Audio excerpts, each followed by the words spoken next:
In 1957, India issued 9 stamps.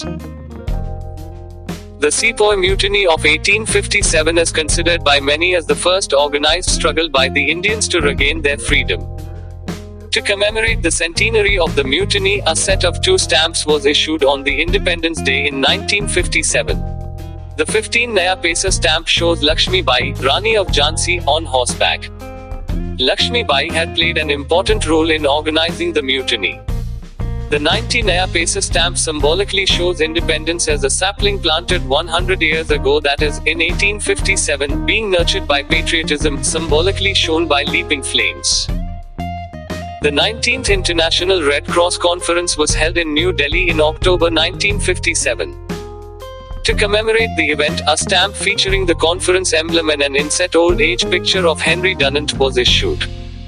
It was primarily through his efforts that Red Cross organization was established in 1863. Born on 8 May 1828 and died in 1910. Children being the future citizens of the country, with a view to building a healthy nation. Since independence, increasing attention is being paid to the health and education of children in the country. Considering Pandit Jawaharlal Nehru's love and concern for children, it was decided that beginning with 1957, his day of birth, 14th November each year, should be celebrated all over the country as the National Children's Day.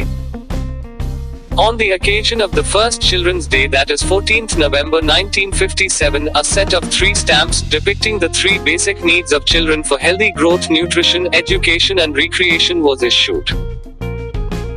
The Universities Act making for the establishment of universities at Bombay, Calcutta and Madras had been passed on 31st December 1857. A set of 3 stamps featuring views of the 3 university buildings was issued on 31st December 1957 to commemorate 100 years of their existence.